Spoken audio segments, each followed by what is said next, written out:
Hi, my name is Dr. Joseph Maldonado. I'm a physician in upstate New York, and I'm a member of the Society for Crypto-Judaic Studies.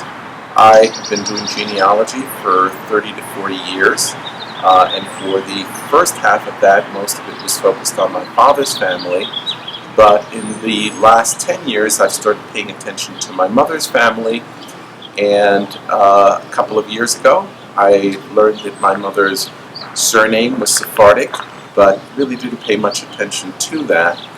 And then about 2 years ago, in doing genealogy research, I found a tree that connected my great-great-great-grandmother into someone else's tree that was well documented and showed very interesting patterns in terms of their migrations to the New World, where they were coming from, the fact that all the surnames were Sephardic, the fact that every generation from the 1500s into the mid-1900s had gotten special dispensation for marriage to someone who was a second, third, or fourth cousin, and started learning that some of these patterns might have a crypto-Jewish background.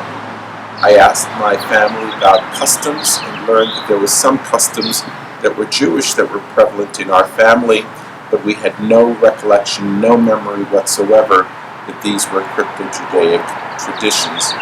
The more that I researched into this, the more I realized that my family's background was a crypto-Jewish background, having traveled from Spain to Portugal up to Antwerp, to the Canary Islands, to the Azores, and finally to Puerto Rico. And that transition then raised questions in my life in terms of what do I make about this experience? How do I personalize this?